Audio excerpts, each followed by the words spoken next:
Olá a todos, esse é o segundo vídeo da série que estou fazendo sobre multiplayer. Nesse vídeo iremos fazer a conexão entre cliente e servidor, e vamos mostrar a lista dos jogadores conectados. Se você não assistiu o vídeo anterior, é de extrema importância que assista. Naquele vídeo eu explico o básico de como uma rede LAN funciona e faço a montagem da interface igual esta aqui. Peço para que vocês se inscrevam e deixem o like para que eu consiga continuar com os vídeos no canal. Bem, vamos começar. Vá em código e escolha criar um novo código. Nomeie com o mesmo nome que o meu e salve na pasta principal do jogo. Ali onde está escrito Node mude para Node 2D Sixer. Eu não sei ao certo qual é o dos dois interfere menos no desempenho, mas eu acabei deixando assim. Este será nosso código principal do funcionamento multiplayer. Ele cuidará das conexões e desconexões além de armazenar os dados de todos os jogadores. Apague todos os comentários dele assim como eu fiz. No vídeo passado o node principal acabou não sendo nomeado, vamos nomear ele agora. Após nomear, aperte com o botão direito nele e escolha anexar código, escolha a mesma pasta em que salvamos essa cena. Repita o mesmo procedimento de apagar os comentários nesse código, que são as linhas cinzas. Agora volte ao código que criamos por primeiro.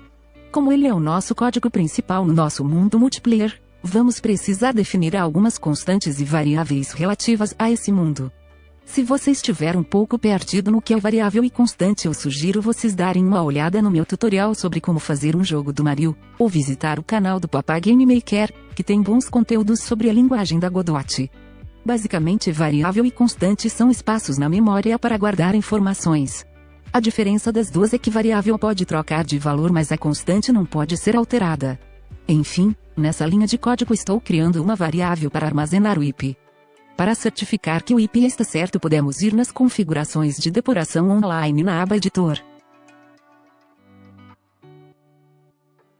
Galera, percebam que eu coloquei acentuação na constante, e isso não pode.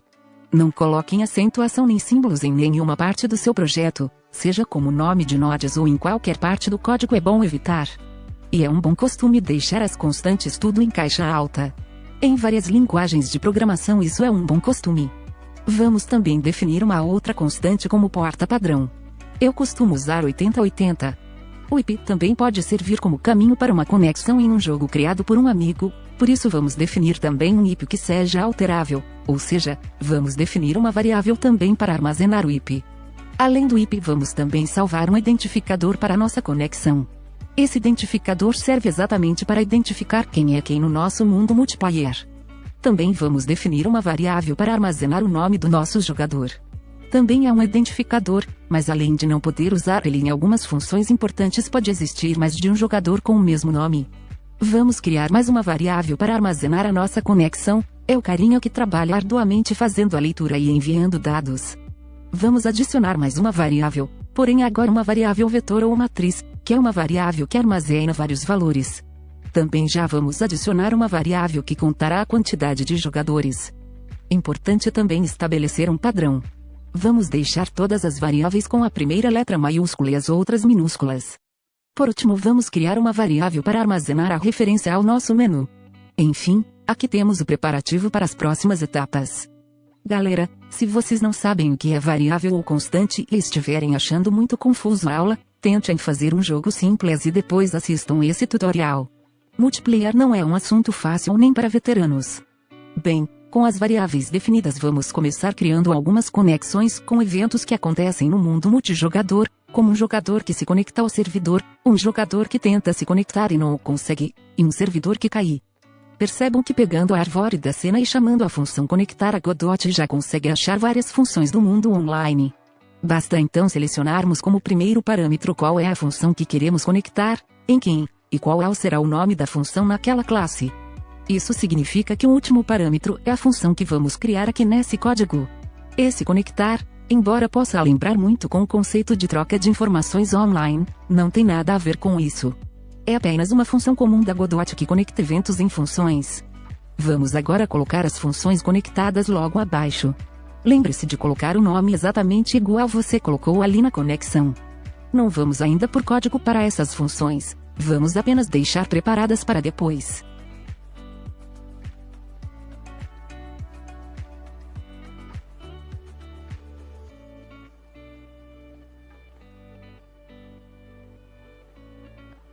Também já vou criar outras funções que serão essenciais para a comunicação desse código com o código do menu.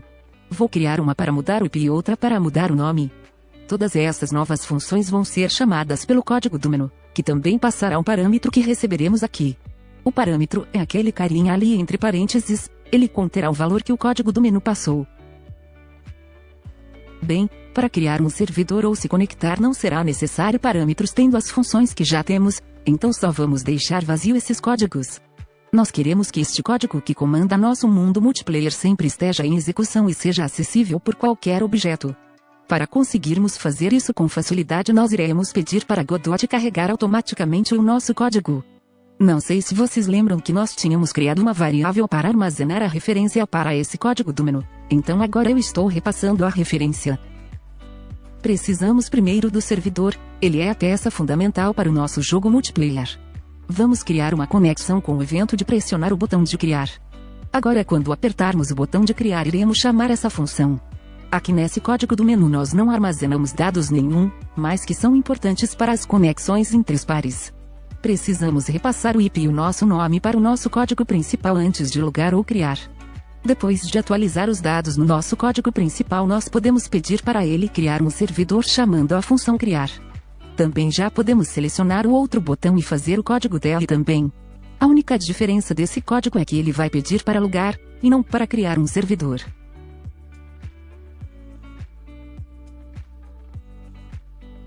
Também vamos precisar de criar uma função para atualizar a nossa lista de jogadores. Mas vamos só criar mesmo, ainda precisamos fazer mais coisa para entender como vamos fazer isso. Voltando para o nosso código principal, vamos nas funções de trocar IP e trocar nome e atualizar as variáveis referentes com o parâmetro que passamos pelo código do menu. Feito isso nós já podemos dar os primeiros passos com o que realmente vai fazer nosso jogo multijogador funcionar. Na função criar, que é criar servidor, nós vamos precisar criar um par e definir ele como servidor. Entenda par basicamente como uma conexão. Um par se conecta a outro. Cada jogador tem um par para se conectar com o servidor.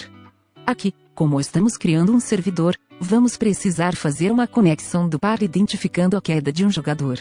Como eu falei, é o servidor a parte mais importante do jogo multijogador. É ele que identifica e repassa para os outros jogadores quando um jogador se desconecta.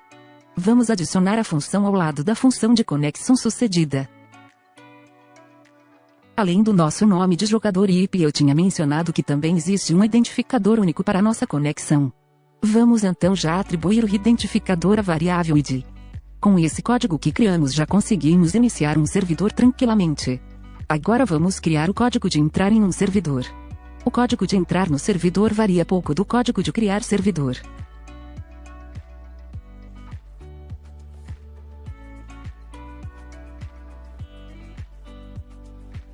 Percebam que as únicas diferenças foram que eu troquei de criar servidor para criar cliente, e também não fiz a conexão de identificar par desconectado. Lembrem-se de que eu falei que quem lida e vai repassar essa informação é o servidor. Bem, a essa altura nós já conseguimos criar e se conectar ao servidor, mas é só isso mesmo. Agora nós queremos guardar as informações dos jogadores conectados para poder exibir seus dados e para poder jogar com eles. Esse remote, antes da função, significa que a função vai ser executada em cada cliente, exceto no cliente que a invocou. Quando um cliente tenta se conectar e a conexão é sucedida, o cliente em questão executa essa função conectado ao servidor. Podemos usar a função RPC da Godot para fazer uma chamada remota da função que criamos anteriormente. O primeiro parâmetro é o nome da função, o segundo e o terceiro parâmetro são os que definimos para a função que queremos chamar, ou seja, o identificador desse cliente e o nome desse jogador. Lembra que eu falei para vocês que os clientes não trocam informações diretamente entre si?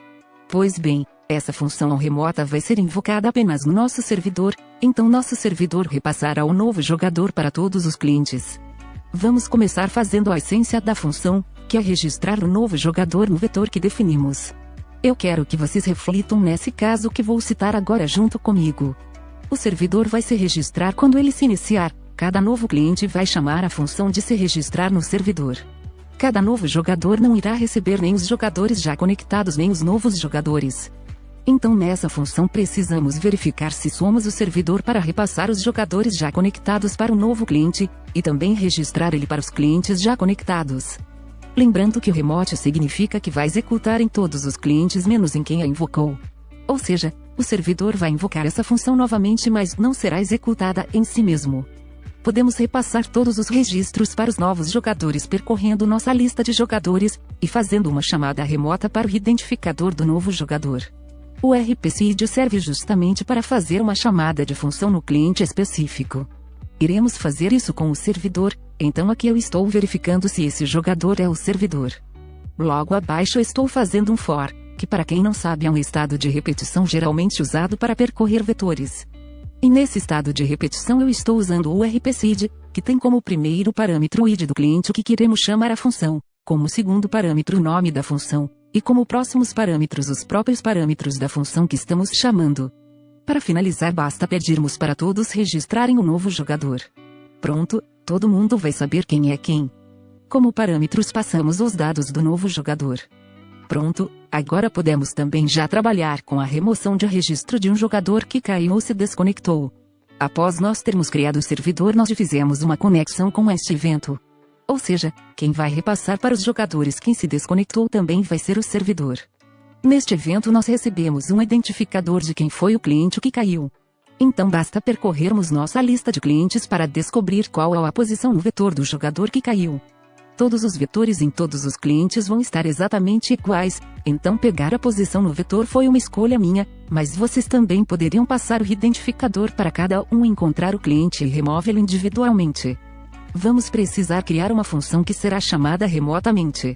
Vamos chamá-la de remover jogador e passar como parâmetro a posição do vetor que acabamos de descobrir. Essa função vai ser remotesync, que significa que será executada em todos os clientes, até em quem a invocou, diferente da função remote que é em todos menos em quem invocou. Já que vai ser executada em todos os clientes, não tem mais nada que precisamos nos preocupar por agora, basta removermos o jogador do nosso vetor. Bem, agora nós já podemos fazer o nosso menu exibir os clientes conectados. Temos uma função no código do nosso menu para atualizar a lista de jogadores conectados. Nós só precisamos atualizar a lista de jogadores em dois casos. Quando um cliente se registrar ou quando um cliente for removido. Galera, esse vídeo já está ficando longo, não vou aprofundar muitas explicações nesse vídeo. Como pretendo lançar em torno de 5 vídeos para essa série, eu tento dar mais uma explicada no próximo vídeo. Nesse quero já fazer algo funcional.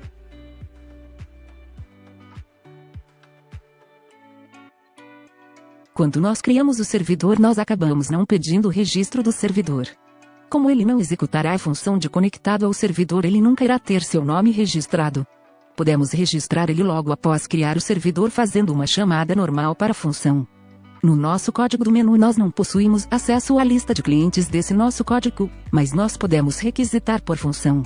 Vamos criar uma função de pegar a lista e retornar como valor a lista de clientes. Vamos também criar uma função para pegar o número de jogadores e uma função para pegar nosso identificador.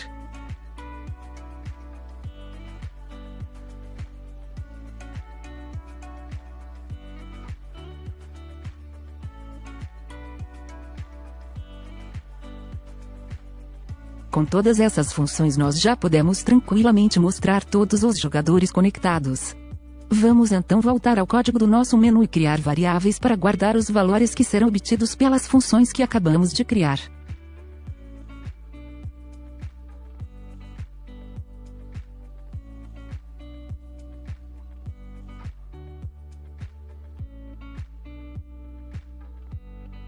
Como essa função será executada várias vezes enquanto nós estivermos esperando jogadores se conectarem, nós precisamos limpar os valores que foram adicionados anteriormente. Basta pegarmos o node que é a nossa lista e pedir para limpar os dados. Nós podemos usar um for novamente para percorrer nossa lista de clientes e indo adicionando elementos para o node da lista. Podemos também identificar em qual posição estamos para colocarmos entre parênteses que somos nós mesmos aquele jogador. Basta usarmos o identificador que pegamos e comparar com cada valor do vetor de identificadores de clientes.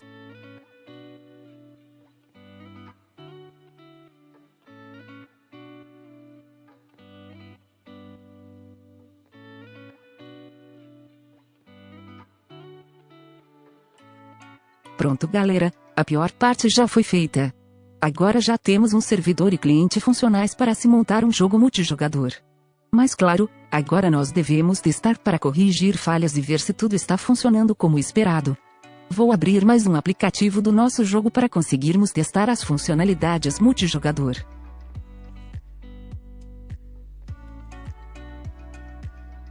Ao tentar rodar o jogo, a Godot me avisou que não configurei uma cena para ser a inicial. Vamos fazer isso então. Basta apertar em rodar o jogo pelo editor que ele vai pedir para você configurar uma cena inicial.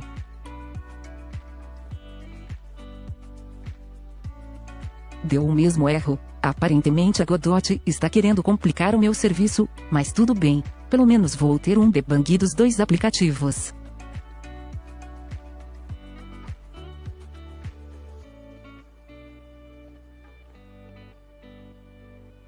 Ao rodar o segundo aplicativo já me avisaram sobre a porta em uso. Basta irmos em editor e colocar qualquer uma aleatória.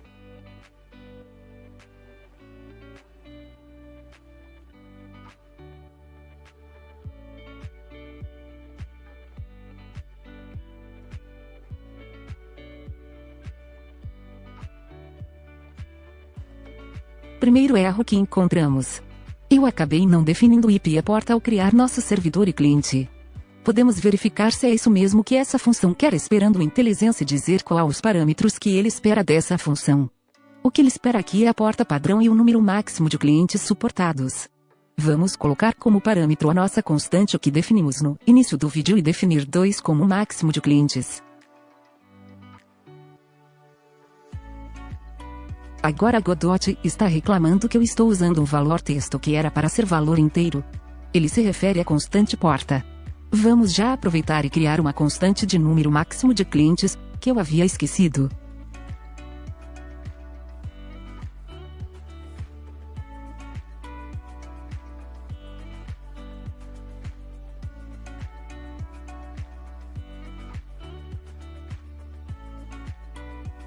Pronto.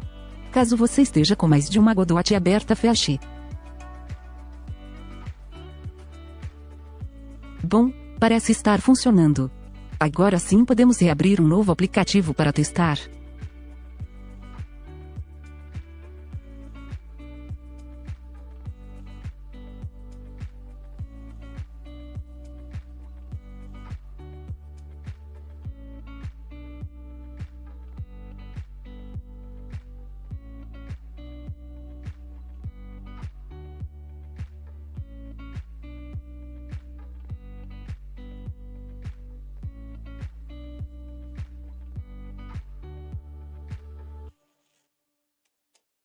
Perceba que o nosso jogo identifica qual é o dos dois clientes nós somos.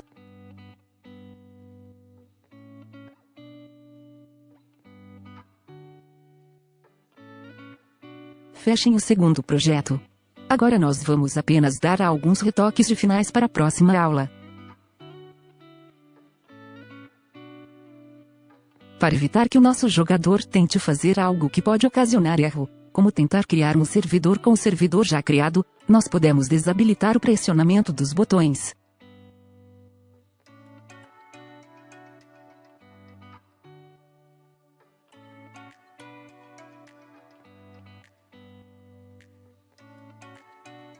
Também podemos inserir por código algumas informações esperadas na caixa de texto, como o IP padrão e um nome padrão.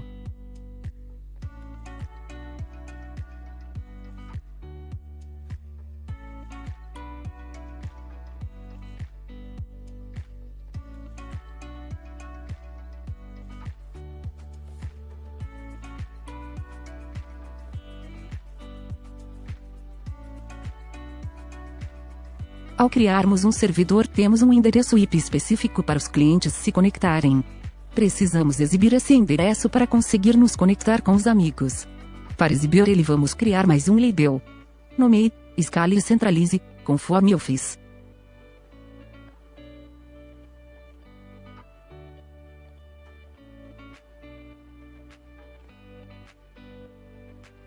Vamos criar uma função no nosso código principal para pegar o endereço IP do servidor.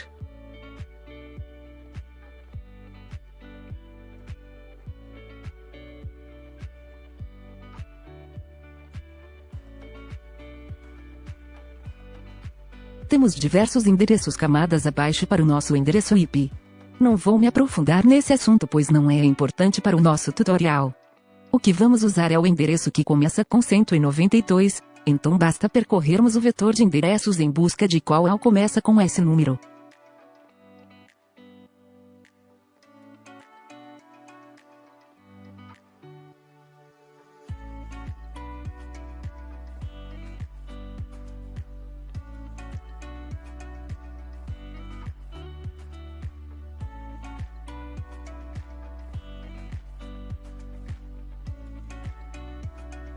Com isso já deveria funcionar.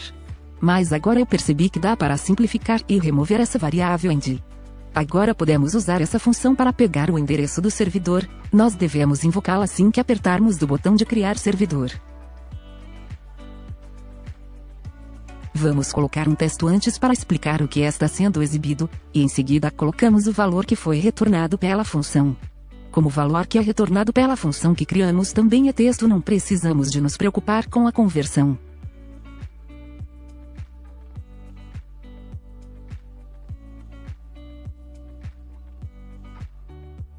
Deu erro. Eu digitei o nome da função errado, faltou um se. Vamos voltar à função de pegar o IP e consertar. O texto não ficou inteiro, precisamos de pular uma linha. Sempre que vocês estiverem trabalhando com textos usem /n para pular linha. E bom galera, por esse vídeo é isso, considerem apoiar o meu canal, vejo vocês em breve.